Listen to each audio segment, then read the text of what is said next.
There's a ship drifting somewhere in the ocean without a crew. The last time someone saw it was over 50 years ago.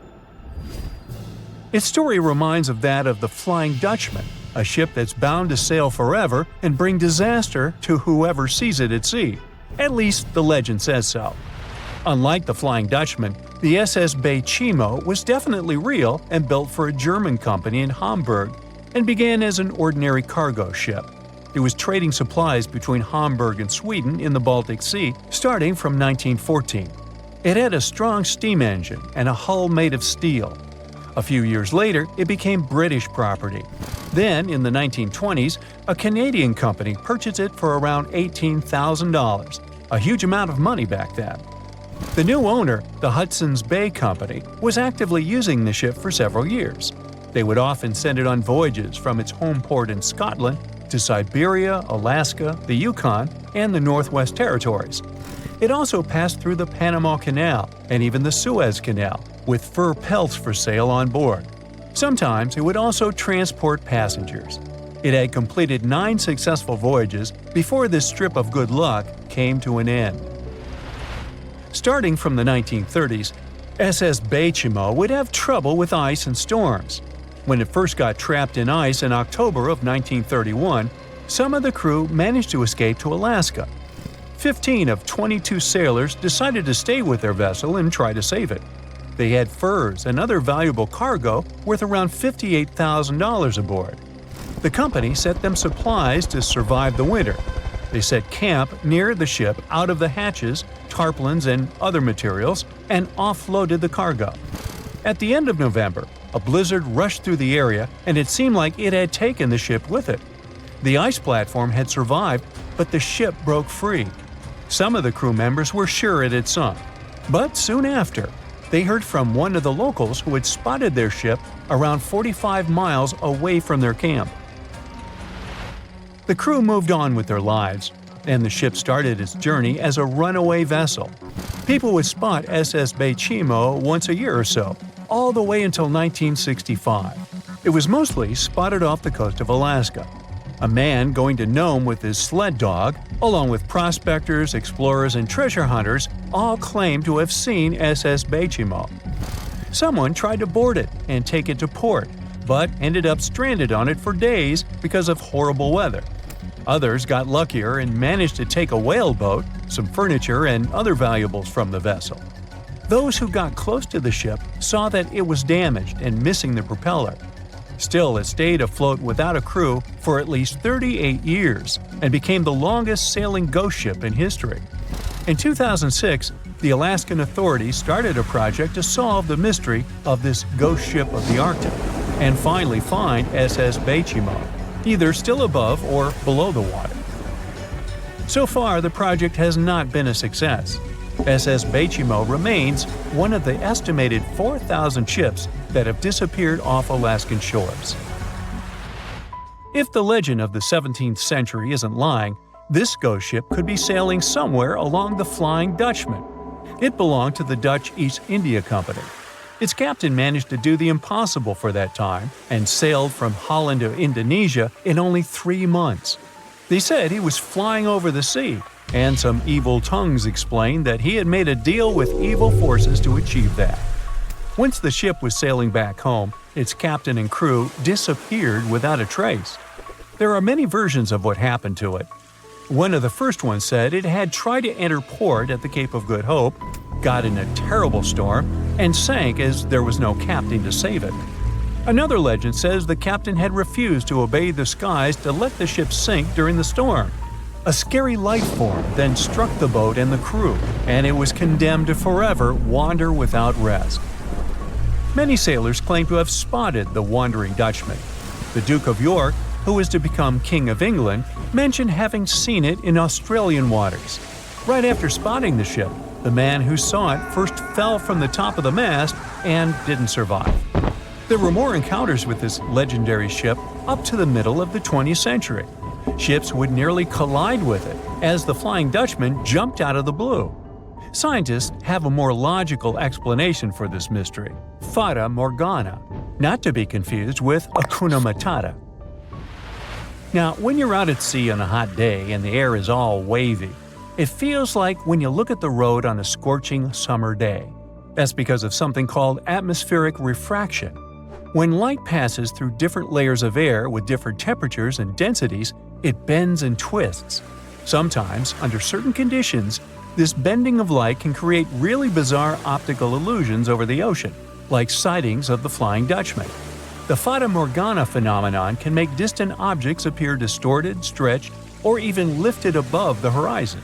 So you can see a ship far away, but because of the way the light is bending, it will look like it's floating above the water or even disappearing and reappearing. A Fata Morgana is most commonly seen in polar regions, especially over large sheets of ice that have a uniform low temperature. But you can see it anywhere, even in deserts and over lakes on hot days. The first stories about ghost ships go all the way back to ancient Greek and Roman mythology. One of the most famous ghost ships in history is the Mary Celeste. This brigantine was traveling from New York City to Genoa and was fully stocked with provisions, but missing a crew when it was discovered in the Atlantic Ocean in 1872. The crew's personal belongings were also there, completely undisturbed. The final entry in her log was made 10 days earlier. We still don't know what happened to its crew, and the ship has inspired many spooky stories and legends. The Lady Lovibond was another legendary schooner that is believed to have been wrecked off the coast of Kent in the middle of the 18th century. The story tells that the ship's captain, Simon Reed, had just got married and took his bride on board for a celebratory cruise, despite the superstition that it could bring bad luck. They were on their way to Portugal when the first mate, who is also in love with the captain's new wife, went mad because of jealousy, attacked another crew member, and then took over the wheel and steered the ship straight into the dreaded Goodwin Sands. No one aboard survived, and the schooner is said to reappear as a ghost vessel every 50 years. In present times, many vessels become abandoned and turned into ghost ships intentionally. There are thousands of them floating in U.S. rivers, lakes, channels, and coastal waters. Some people lose their boats in storms and other extreme weather. Others have to abandon their boats because maintaining them can cost 10% of the boat's price. Plus, docking a vessel can add up to several $1,000s every year. Most boats have been made of fiberglass, so an owner can't just recycle them as scrap metal. So, once they want to get rid of it, they often tie it to a dock and sneak away, or leave it floating far away from the shore, or just try to sink it. When ghost ships sink in shallow waters, they can cause damage to coral reefs, mangroves, marshlands, oyster habitats, and wetlands. Plus, they can collide with unsuspecting regular ships and cause real trouble. So, don't do that. Enough said. They say nothing is ever lost, and it's true. Let's discover ships frozen in time. The first one is truly fascinating. Here, the Antikythera shipwreck. It's a Greek trading ship from the 1st century BCE. It's located on the east side of the Greek island of Antikythera and at the merging point of the Aegean and Mediterranean seas. Around 2,000 years later, in 1900, a group of Greek sponge divers discovered the wreck. They were going to Tunisia, yet they were forced to find shelter from a storm on a nearby island. Since they couldn't go anywhere due to the storm, they decided to look for sponges until the weather got calmer. One of the divers discovered the shipwreck at depths of around 130 feet. Imagine someone going for a sponge hunt, but getting out to the surface with archaeological treasures. The captain of the sponge boat talked to the Greek officials about what they had found. The officials sent 2 ships to the wreckage. The salvage operation was successful, and discoveries are now in Greece's National Archaeological Museum in Athens. The findings included 3 life-sized marble horses, jewelry, coins, and hundreds of works of art, including a 7-foot-tall colossus statue of Hercules. Among these treasures, Antikythera ephebe, a bronze statue of a young man, caught more attention.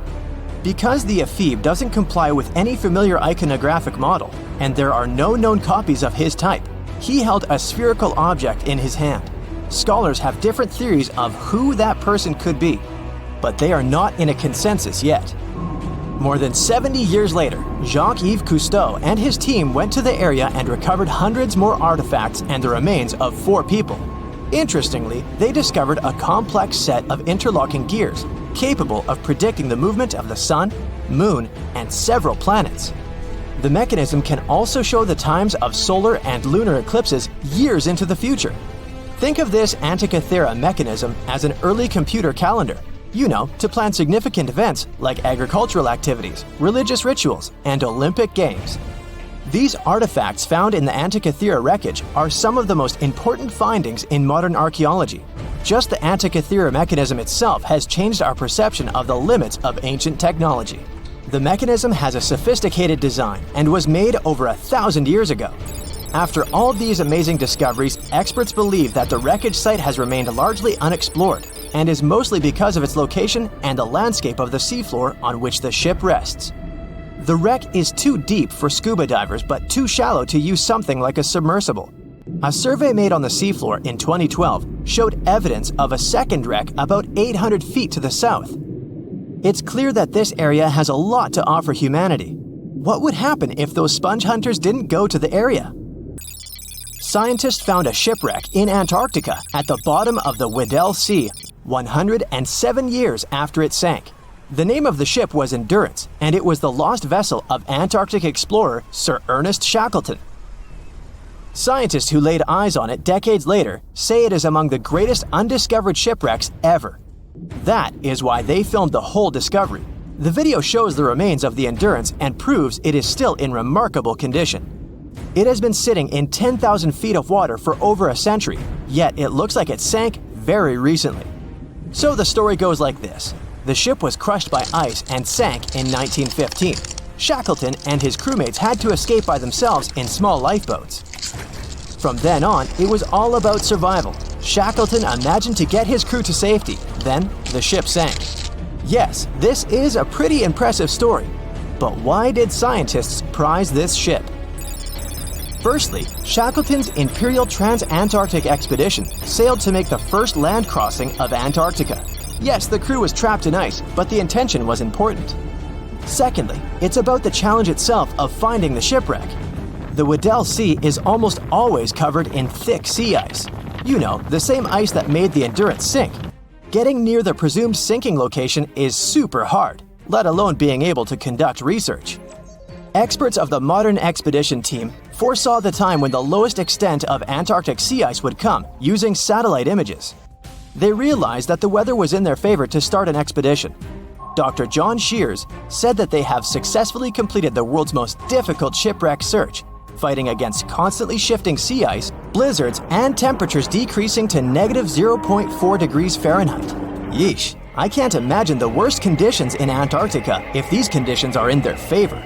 Lastly, look at this. It's timbers. They're very much intact. Plus, you can read the ship's name. It's still visible. Marine archaeologist Menson Bound says that this is the finest wooden shipwreck he has ever discovered. He has 50 years of career experience, so I believe the guy. So how come the wood is not rotten? Dr. Michelle Taylor, a deep-sea polar biologist, said that there has been little wood deterioration because the wood-munching animals are not in this forest-free region of Antarctica. Workers of a coal mine in East Serbia discovered 3 shipwrecks that had been there for at least 1,300 years. The largest shipwreck is an ancient Roman fleet. It's around 50 feet long with a flat bottom. It's estimated that the ship could carry a crew of 30 to 35 people. Looking at its hull, you can see the marks of repairs. Wow, this one had a lengthy career. It gives us insight into more than 1,000 years ago. The 2 smaller vessels, on the other hand, match descriptions of boats used by Slavic groups to attack the Roman frontier. These 2 have been discovered under mud and clay in an ancient riverbed. Apparently, in those times, there was a Roman base in a place called Viminacium City. Interestingly, Viminacium was a provincial capital with an estimated 40,000 inhabitants in the 4th century CE. For comparison, it was even larger than Pompeii. The Kostelach coal mine is a center of hidden gems. Archaeologists had found evidence of ancient human and animal activity here before. For instance, in 2012, experts found bones of at least 5 woolly mammoths, which went extinct about 10,000 years ago. Canadian archaeologists found a ship 150 years after it went missing in the Canadian Arctic waters. This merchant ship is called HMS Investigator. It was purchased in 1848 to search for the explorer Sir John Franklin's ship that got lost in the Northwest Passage expedition. So, HMS Investigator left Britain in 1850 for this rescue operation. The expedition crew, captained by Robert McClure, sailed the Investigator into the water. He realized that he was in the final leg of the Northwest Passage, the sea route across North America. But before he could sail into the Beaufort Sea, the 122-ton ship itself got stuck in the thick ice. The crew spent the winter over the Prince of Wales Strait. The following summer, McClure tried again to sail to the end of the passage, but the ice blocked his way once more. Here, too, the crew was forced to leave the ship. He steered the crew into the Bay of Mercy.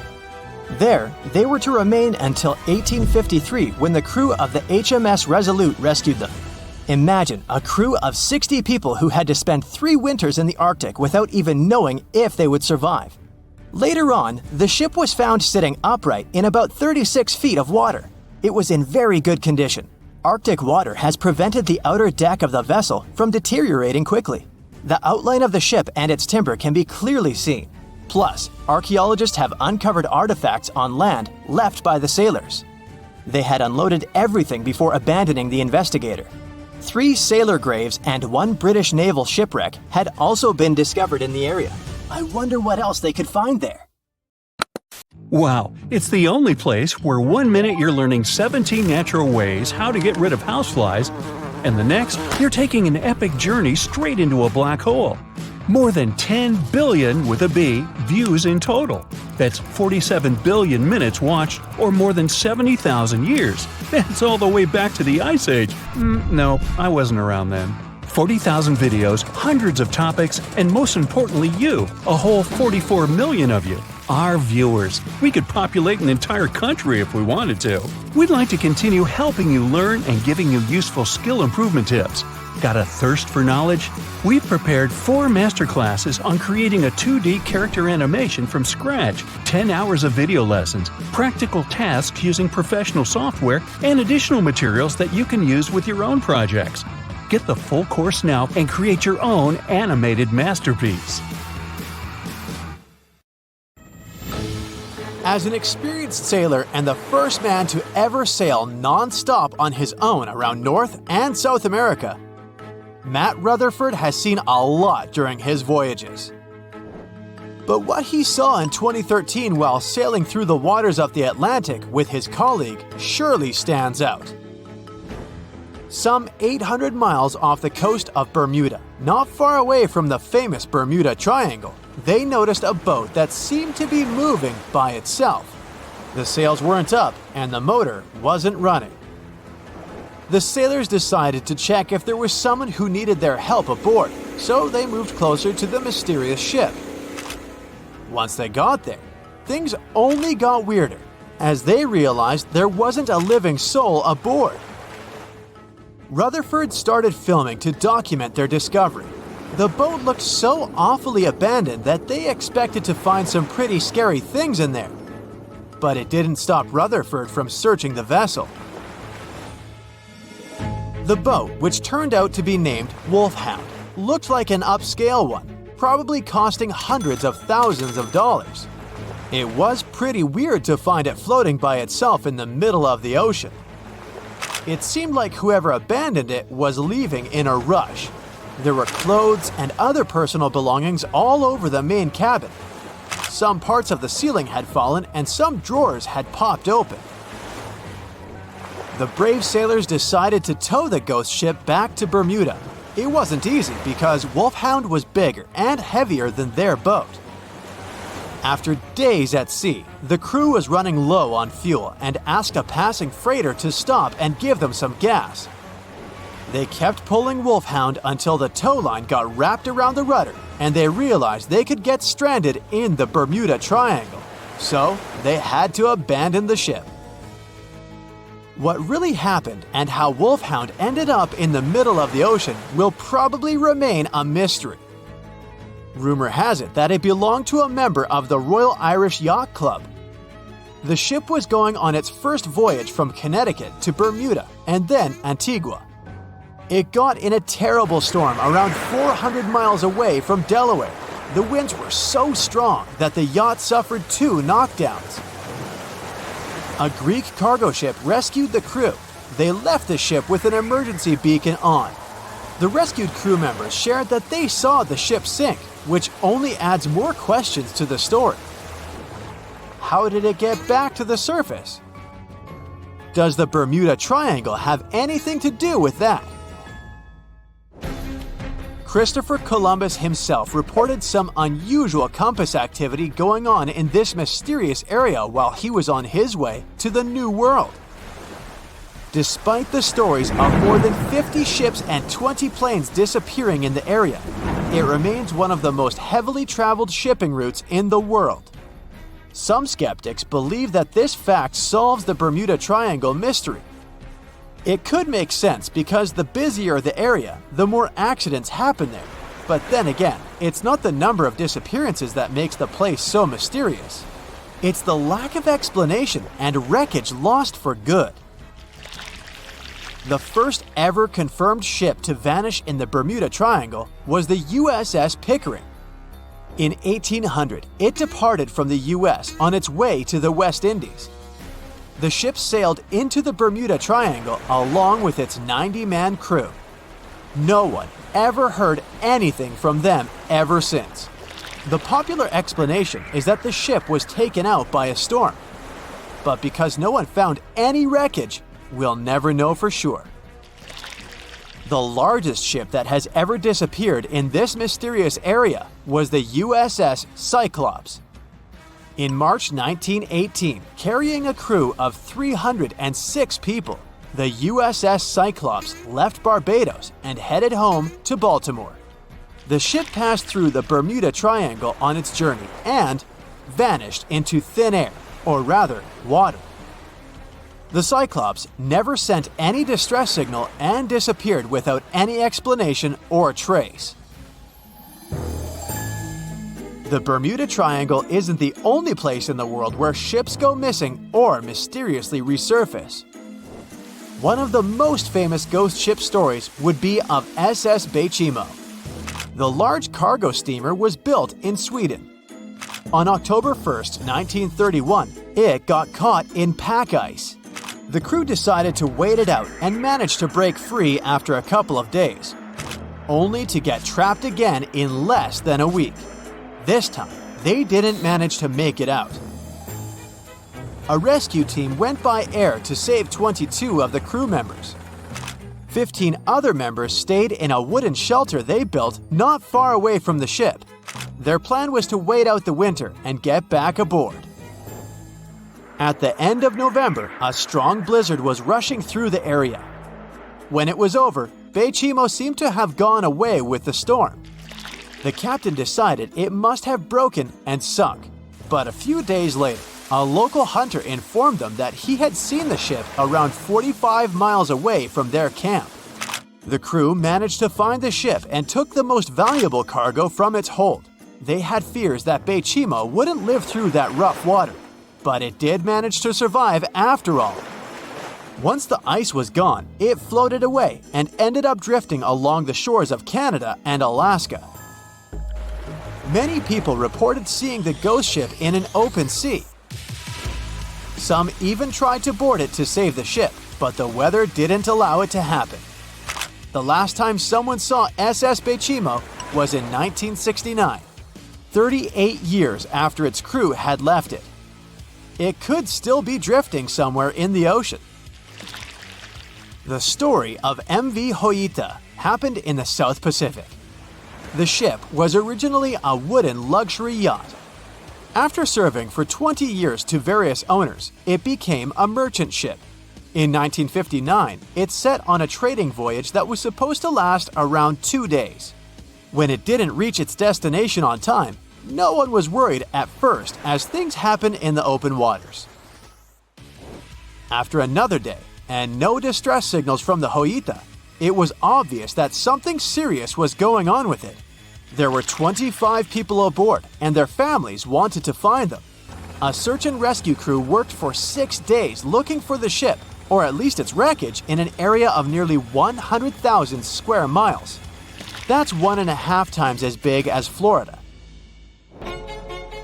Sadly, the mission had come back with no results. It seemed like Jooita had disappeared without a trace. A month later, another merchant ship noticed Jooita drifting in the ocean, miles and miles away from its original route, and none of the crew members or passengers were on board. The cargo had also disappeared. The lifeboats were also gone, so the people must have escaped the ship hoping to save themselves. It turned out that the crew had been trying to get help as they tuned the radio to the International Distress Channel. But the damaged cable didn't let them send the signal any further than 2 miles. It also looked like when they were leaving the ship, the crew took the logbook with them, and we still don't know what exactly happened to Jooita. Family members of those who were on board are still looking for answers. One professor claims it must have been a corroded pipe that leaked and flooded the vessel, but we'll most likely never know for sure. In the Pacific Ocean, near Japan, there is an area nicknamed the Devil's Sea. It's believed to be one of the 12 vile vortices around the Earth. Some people claim that vile vortices have weird things going on in them because the pull of the planet's electromagnetic waves is stronger there than anywhere else. The most famous ship that disappeared in the area was a fishery patrol vessel in 1952. The ship went there to investigate the vessels that went missing previously and disappeared along with 31 crew members. Scientists who don't believe it was a mysterious disappearance blame the underwater volcano eruption for what happened. No matter what happens, don't stop! We almost got it! 2 treasure seekers are digging frozen ground in a cornfield at night. It's raining hard, lightning is flashing, but these 2 guys keep working. And now the shovel hits something solid. No way! A treasure chest! They start digging faster and find a piece of a ship's engine. What the? Far from the seas and lakes, somewhere under the fields of Kansas City, they found a giant sunken ship. How is this possible? Now you'll see. Some people spend their lives searching for shipwrecks with treasures underground. One of them is explorer David Hawley. He's been looking for such ships far from the seas, rivers, and oceans for many years. He does this because he likes the feeling of adventure. The holds of these ships may contain chests of gold, antiques, and artifacts, and you can get a lot of money for them. David says you don't have to go into the ocean to find a sunken ship. They may be lying in your backyard. But why do ships end up buried underground among fields, farms, and plains? Let's find out using the example of Steamboat Great White Arabia. According to old records, the newspaper clippings, this ship had been carrying about 200 tons of treasure before it sank in 1856. Many rumors and local legends said the ship was lying underground a few miles northeast of Kansas City. It was there because people deliberately altered the riverbed and channels of the Missouri River in the second half of the 19th century. They artificially brought the shores closer to each other. They narrowed the river to increase the flow's speed so boats could sail much faster. In the 19th century, steamboats were the most popular means of transporting passengers and goods. Before railroads, they extended the western border across the Mississippi and Missouri rivers and brought supplies to people. That's why it was so important to increase the speed of their movement. So, on September 5, 1856, Arabia was sailing along such an estuary. It came across a snag sticking out of the water. A piece of log quickly flooded the ship. Fortunately, all passengers were evacuated. But the steamer and its precious cargo reached the silt bottom of the Missouri River in a few minutes. Several years had passed. Everyone forgot about the vessel. During this time, the course of the Missouri River had changed. But Arabia remained under the wet, muddy bottom. The soil level above it was getting higher, and the ground was losing moisture. Eventually, many decades later, a cornfield formed above the sunken ship. In the 1980s, one farmer owned this area, and he had no idea what was hidden in his territory. David Hawley carefully studied the history of the sunken ships of the USA. He knew that hundreds of steamers had gone underwater all over Missouri, but most of all, he was interested in Arabia, as there were rumors that it was filled with gold and other valuable things. The territory of cornfields in Kansas was vast, but David Hawley knew how to search properly. In 1987, he started working. First, together with his brother and father, they collected all the clippings from old newspapers they could find. They were looking not only for information about the steamer, but also for maps of the Missouri River. They tracked its historical changes, checked the dates, and identified a large area where the steamer sank. Next, they used electromagnetic testing and other geological stuff to study the soil and find the right place. They searched for differences in ground moisture and density. Then, they went through the territory with powerful metal detectors. And so, by the fall of 1988, they had determined the location of the steamer. Arabia was the size of a football field. This gigantic vessel lay 45 feet underground, 4 stories down. But before they started excavating, they had to ask the owner of the cornfield for permission. For the farmer, this news was a big surprise. He agreed, on the condition that the excavations would be completed by spring so that he could sow a new crop. Digging a giant ship in winter is much more difficult and expensive than at other times. It includes additional equipment, electricity, and heating costs. The team worked day and night. They financed the excavations out of their own pocket. Each invested more than $10,000 and took out a bank loan. Finally, they noticed the first details of the ship. The shovels hit the huge engine boilers and the deck. The goal had been achieved. Most of the cargo lying inside the sunken ships is covered with rust, shells, mud, and is badly damaged. The contents of Arabia were in excellent condition, considering that the ship had sunk 130 years prior.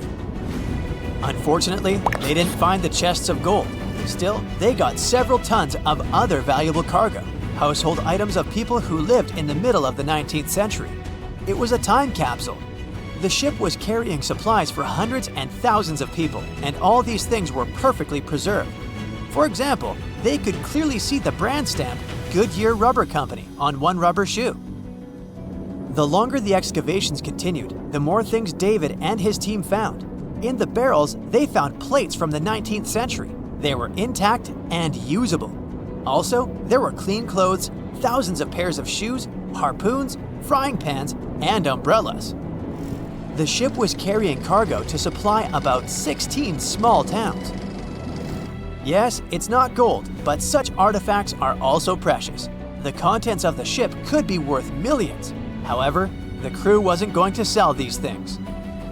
They made a museum on the site of a former fruit market in Kansas City. If you go there, you will immediately feel like you're in a department store of the 19th century.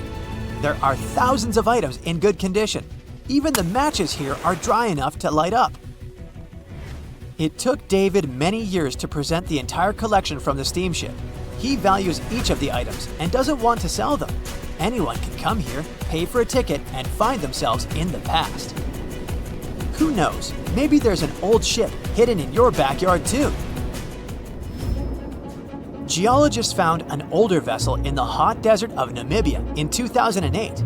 This ship sailed back in the days when pirates scared sailors on the seas, and now it's inside a dried-up lagoon. The ship sailed from Lisbon in 1533 and disappeared with the crew near a small diamond mining town. After almost 500 years, the hull had been badly damaged. Only the carcass of the ship remained, but the treasure hidden inside the vessel stayed intact. They carefully studied the boat for a long time, trying not to ruin anything. And then, 5 days later, they found a big old chest in the hold. Carefully opening it, they found gold coins there.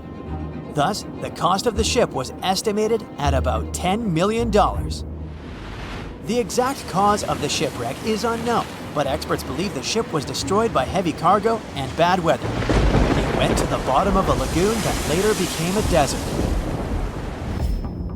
Some find an airplane in their backyard, others discover a ship, and one man found a passage to an ancient secret city in his house. This happened in Turkey in 1963. The owners of the building decided to make repairs. He went to his basement and knocked down the wall to turn this place into a living room. And so, behind one wall, he found a tunnel leading underground. The man thought it was some kind of a secret chamber. He went down there and realized it was something much more than that. It was an ancient city 18 floors deep. People built it in the years 780 to 1180 as a refuge from weather disasters and the invasion of enemies. This place also includes many underground tunnels that stretch for several miles in different directions. People could get to the town from different points using secret passages leading to these roads. The city can accommodate about 20,000 residents, livestock, and tons of food supplies. Archaeologists have also found a chapel, schools, stables, and public kitchens there. They said it was the most technologically advanced ship. They said it was unsinkable.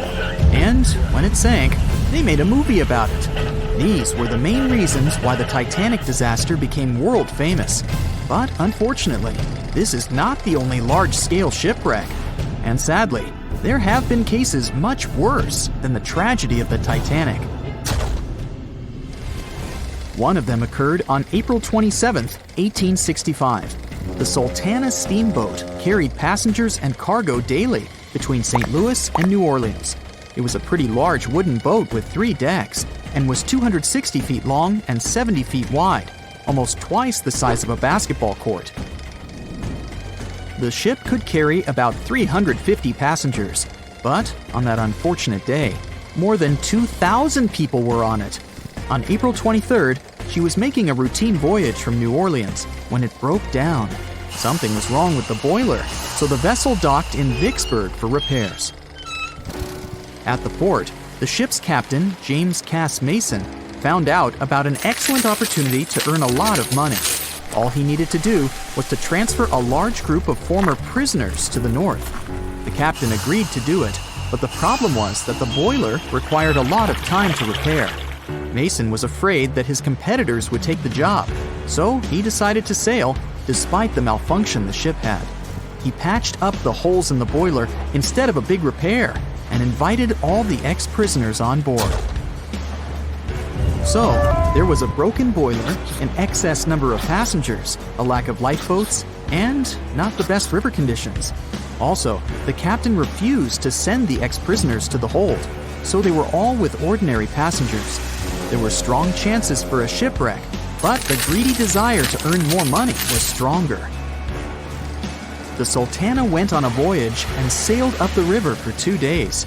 At this time, one of the biggest Mississippi floods in history began. The river overflowed its shores because of the flood, with the water level rising several feet. All the trees on the shore disappeared, and only the tops were sticking out of the water. The ship sailed opposite this powerful current, making the boiler work too hard.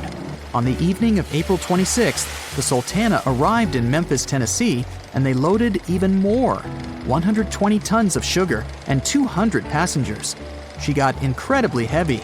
Around midnight, the ship continued its dangerous journey. The captain sailed to barges to load a shipment of coal. At 1 a.m., the vessel left the barge. At 2 a.m., the broken boiler, unable to withstand the load, suddenly exploded. The Sultana was just 7 miles north of Memphis. Few people survived that day. The problem was that passengers trying to escape from the fire jumped into a cold river with a strong current. The Sultana disaster is considered the most tragic shipwreck in the history of the United States. The exact number of those who didn't survive is still unknown. According to various sources, this number was from 961 to 1,800 people. Don't be surprised that almost no one knows this story. There were many more survivors in the Titanic tragedy, and everybody heard about it. But the Sultana sank during one high-profile event. 12 days before the shipwreck, the country lost Abraham Lincoln. People hadn't yet recovered from this news, so no one paid much attention to the tragedy of the Sultana. Many catastrophes happened quite recently by historical standards. One of them occurred in 2002. The ferry Joola was a Senegalese vessel. The ferry sailed twice a week, mainly along the coast of Dakar, carrying passengers who traded mango and palm oil. It made daily voyages and never faced severe problems thanks to modern rescue equipment and good repair service.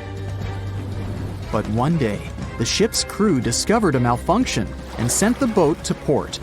For almost a year, Joola was in a non-working condition, awaiting repairs. But it didn't get high-quality service. After poor maintenance, the ferry set off on its last voyage. On September 26, 2002, Joola sailed between southern Senegal and Dakar, and at 11 p.m. headed toward Gambia, where a strong storm began. The wind raised high waves, but this wasn't critical for the large passenger ship unless the number of people on board didn't exceed the established norm. Joola was supposed to carry about 500 passengers, but had many more people that day. Too many passengers, poor repairs, and a strong storm caused severe problems for the ship.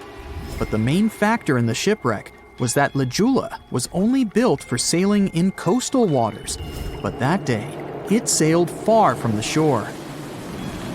Big waves started rocking the boat, and at some point it just turned upside down. The ship's deck went underwater, and its lower part stuck above the surface like an iceberg. All the passengers sitting in cabins fell on the ceiling and lost their orientation in space. There were no holes or damage in the ship's hull, and water flooded the lower decks for a long time. The vessel stood in a twisted position for several hours. Then, the boat began to sink when the water seeped through the deck and hold. The ocean was warm, but no one came to save the passengers. People had to wait almost 4 days to be rescued. Unfortunately, only a few managed to survive. The Philippines is a very dangerous area for ships. This place consists of several thousand islands and a vast area with shallow water. Ships can run aground and damage the hull with reefs and pitfalls. On September 20th, 1987, one of the most terrible disasters in navigation history occurred there. A Philippine passenger ferry called Dona Paz left one of the islands and sailed toward Manila. The sun was shining, the ocean was calm, and the visibility was good. But for some reason, the crew members didn't notice how the tanker Vector was approaching them. The two ships collided at low speed. The collision wasn't strong, but the problem was that the Vector had tons of oil on board, and the Dona Paz crashed into the cargo hold where that oil was stored. So it spilled all over the ocean, and then a spark slipped through. Not only did the two ships catch fire, but also filled with water. Both ships sank in a matter of seconds. Only a few dozen people survived that disaster. On September 27, 1854, the passenger ship Arctic sailed from Liverpool to New York. The fog came rolling down, and visibility got really bad. Another boat appeared out of the thick white haze, the French steamer Vesta. The ships were close enough to each other that a collision was inevitable. The French vessel was smaller, so it seemed to the Arctic's captain that Vesta had received a lot of damage. And while he was staring at the other ship, his boat got quickly filled with water. The captain gave the order to sail to the shore as fast as possible, but the ship's engines stopped working because of the flood. Then the ship's crew started to lower lifeboats with women and kids. Still, when rescuers found lifeboats with people, it turned out that only 87 out of 400 people survived, 65 crew members and 22 passengers. Surprisingly, there were only grown men among them. The ship's captain survived by clinging to the wreckage. All newspapers wrote about this story as one of the most terrible and shameful tragedies in navigation history.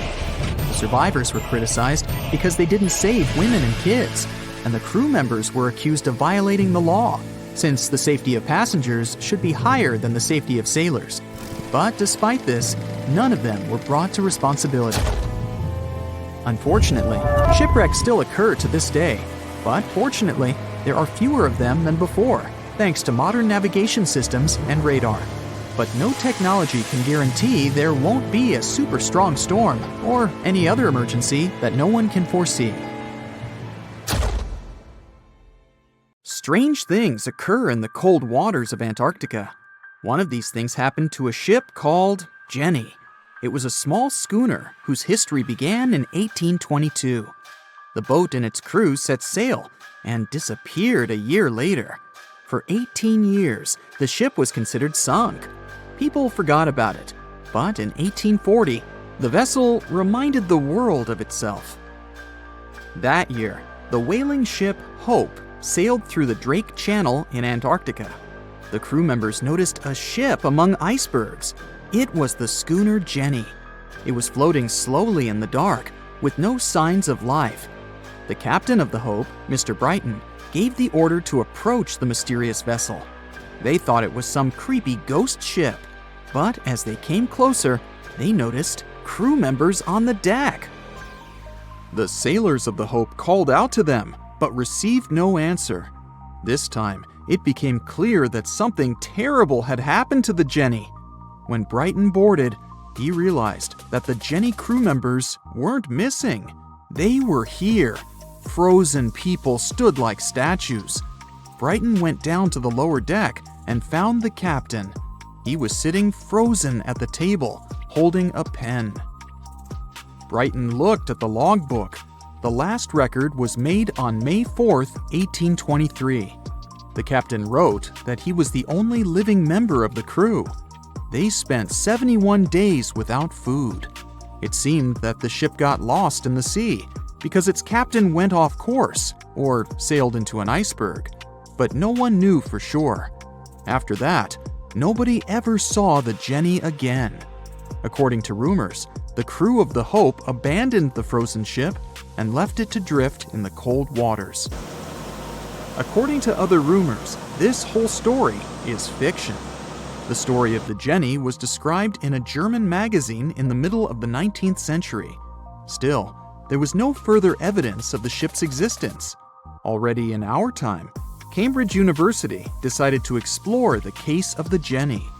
The researchers discovered that one of the crew members of the Hope, who didn't disclose his name, told someone the legend of the frozen ship.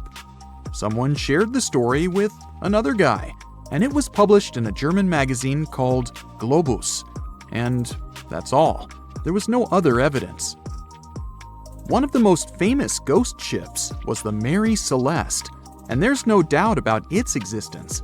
The history of this vessel was documented in court. People wrote about it in newspapers, but the most exciting thing is that the ship continued to be used even after 10 people disappeared from its deck.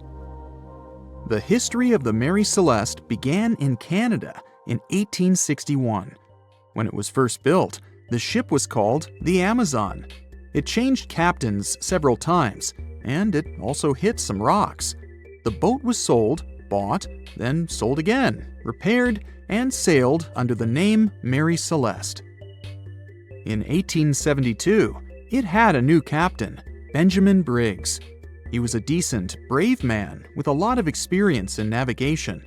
He had a beloved wife, a daughter, and a son. When he went on his last voyage, he took his wife and daughter with him, and his son stayed in America. In November of 1872, the Mary Celeste sailed from the port in New York with 10 people on board and disappeared.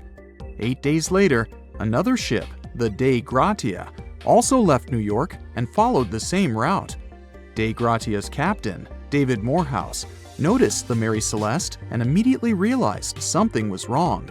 The ship was moving too freely, as if no one was controlling it. The captain tried to contact the crew members, but no one answered him. Then, together with other sailors, he climbed aboard the Mary Celeste. The ship was in good condition. There was no damage. The hold was slightly filled with water, but it could be easily pumped out. Everything seemed fine, but one lifeboat was missing. The crew members' valuables were in their cabins. The cargo was in the hold. The supplies of water and food were untouched. Judging by the records in the logbook, the ship was caught in a storm, but it was not too strong. Other ships also sailed through this storm, but nothing bad happened to them. The last record was dated November 25th, and it claimed that everything was fine. The sails of the Mary Celeste were slightly damaged, but perhaps it happened after the crew had disappeared. The whole ship was in excellent condition, but what made the people leave it? Part of the crew of the Dei Gratia stayed on board the Mary Celeste to bring it to dry land. Everything went well. They delivered the ship to the closest port. Next, the captain of the Dei Gratia appeared before the court and told about what had happened. However, the prosecutor and the judge didn't want to believe in the story of the Mary Celeste. They were sure the captain got rid of the ship's crew to get money for its cargo.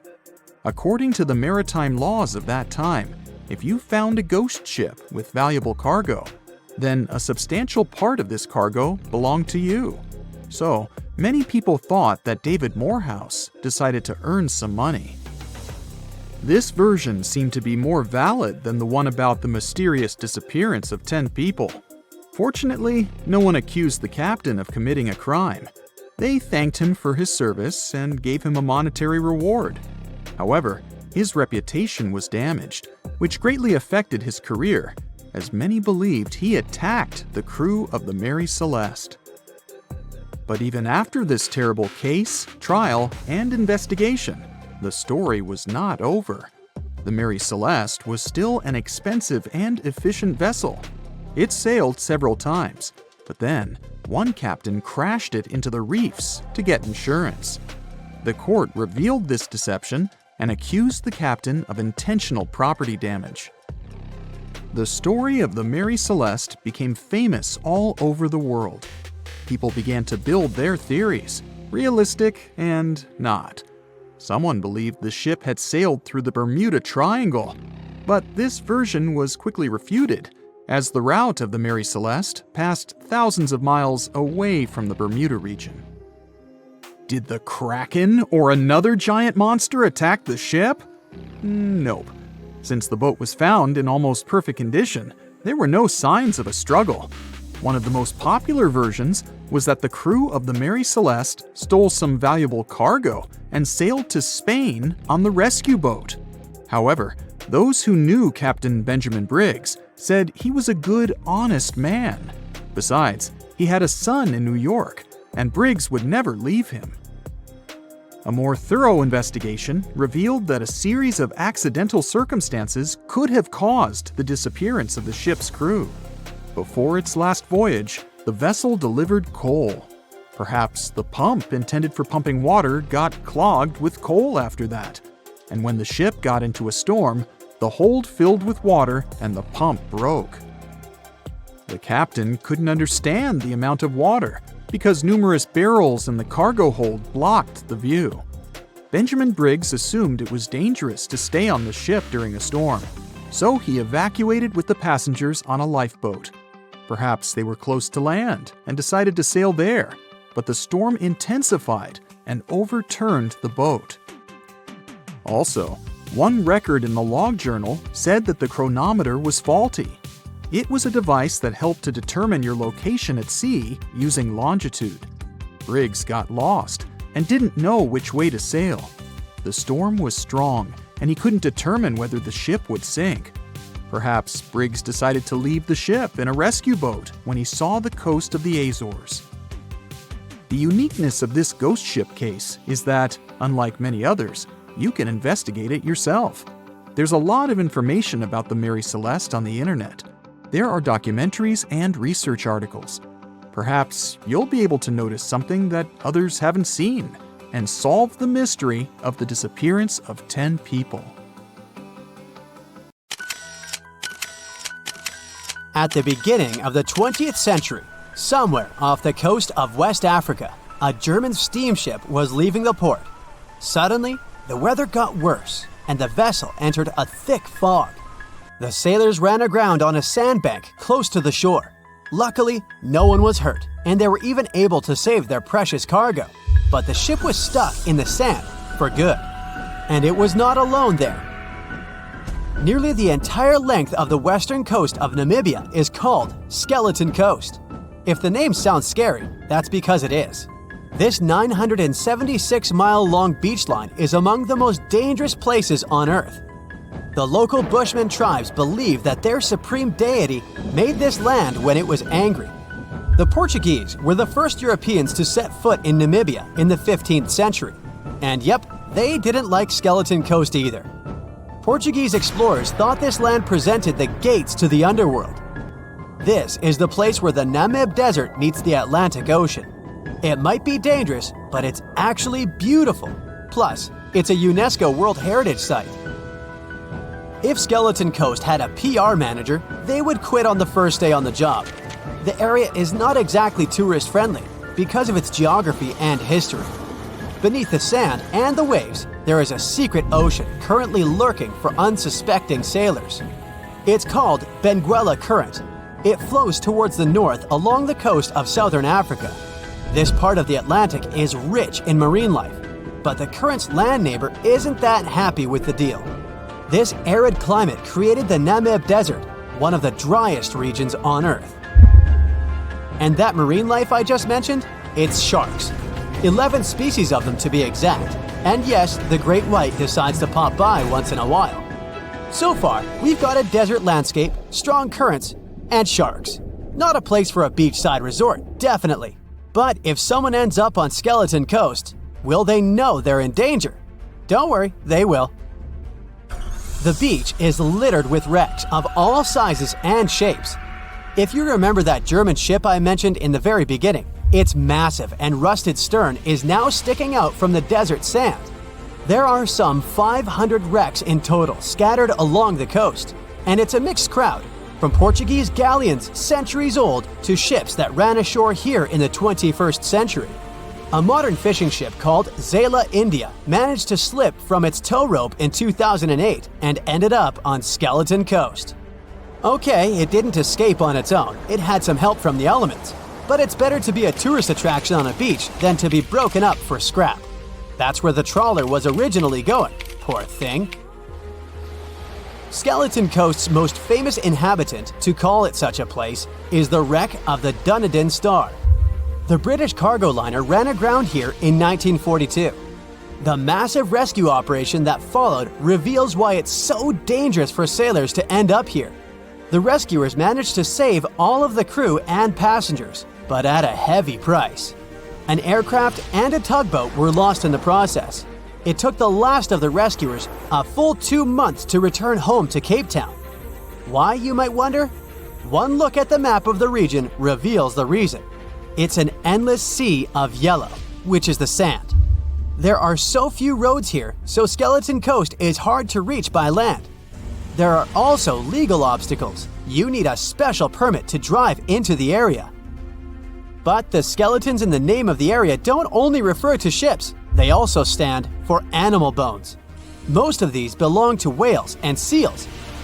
Many animals have adapted to the area, so lions and hyenas roam the coastline in search of a meal. Yeah, now there are hungry lions as well, as if those sharks weren't enough. Other animals with a temporary residence on Skeleton Coast include elephants, cheetahs, leopards, and giraffes. In 1971, the Namibian authorities established a national park here, but except for surfers, after an adrenaline rush, they don't get many visitors. You can understand why. The Namib Desert is the oldest desert in the world, and it's not very tourist-friendly either. Those who travel to the region should pack sunscreen and a warm winter jacket. A weird combo, right? Well, not so much when you think that during the day, temperatures soar over 110 degrees Fahrenheit. At night, the air temperature drops below freezing. What a climate roller coaster! And that's not the final danger. Yep, there's more. Remember how that German ship got lost in thick fog? Yeah, it wasn't a one-off event. Because of the region's climate, fog shows up frequently. Sailors should cover their ears now, but this fog is actually good for wildlife. This is their only source of water in the Namib Desert. Reptiles and mammals have adapted to the harsh climate. They use as little water as possible. Shifting sands, thick fog, strong currents, lions, and sharks. Not the stuff you would put in a tourist booklet. But Skeleton Coast isn't the only beach on Earth you wouldn't want to spend your vacation on. I will take you to Cape Tribulation in Australia. The area covers some 48 square miles in the northwestern part of the continent. And no, the area is not as dry as Skeleton Coast. It's part of the Daintree rainforest. You could say that here, it is the rainforest, not the desert that meets the ocean. The beach at Cape Tribulation is straight from a postcard. But looks can be deceiving. Australia? Probably sharks. No, crocodiles are out here to get you if you decide to go for a dip in the sea. There are saltwater crocodiles that the locals call salties. Well, that's a cute nickname for such a dangerous reptile. And it's not just them. The wildlife seems to have a beef with visitors. From October to June, the waters around Cape Tribulation are full of box jellyfish. Their venom affects the human cardiovascular system. When touched by a jellyfish out at sea, swimmers won't have enough time to reach land for help. Vinegar helps neutralize the sting, so you might want to keep a spare bottle in your luggage. Crocodiles and jellyfish sound dangerous, but there's one more animal you should look after. It's the wild boar. It might sound funny, but you won't laugh when you're being chased by one of these across the beach. 21 million wild boars live in Australia. They're mostly active at night, making it even more dangerous if they charge at you. The best defense is running in circles. Wild boars can't cut corners well. That's probably why we don't see many of them taking up careers as race drivers. Cape Tribulation has one last danger installed for you, and it's not an animal. Out here, even the trees are plotting against visitors. The stinging tree got its name for a reason. If you try to pick one of its beautiful red berries, it'll fight back. Its prickles are like tiny glass shards. The less than pleasant effect on your skin will last for a month. Then there is this wait a while bush. Who keeps naming them like this? This long vine has spikes that grab hold and just don't let go. They are so strong they can pull a human off a horse. You'll have to wait for someone to come by and save you from this thorny grabber. If you are about to cross this Australian beach from the vacation list, hold on for a second. Tourism is booming here. The local authorities have restricted access to all of the danger zones.